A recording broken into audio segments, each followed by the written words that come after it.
एक दिन में हाँ जंगल के बीच में रोड बने हैं तुम जात रहे हो तहानी अचानक मोर सामने में शेर आ गई। अच्छा हाँ फिर शेर मोला देखे और मैं शेर ला देखा अच्छा तहानी शेर देख के मोला दहाड़ मारिस। तान ते डरा गए हो बे। वाह मैं डराई नहीं हूँ। मैं शेर ला देख के कहा ए शेर मैं तेरे से डरता नहीं। अच्छा हिंदी मार देस।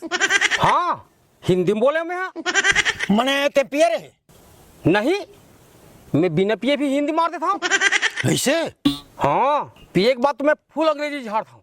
ऐसे का हाँ अच्छा त शेर ह तोला देखी सो दहाड़ीस ते हिंदी मारेस ओकर बाद में का होइस शेर मोला देखिस शेर ला मैं देखे हूँ मैं कहे हूँ ए शेर मैं तेरे से नहीं डरता।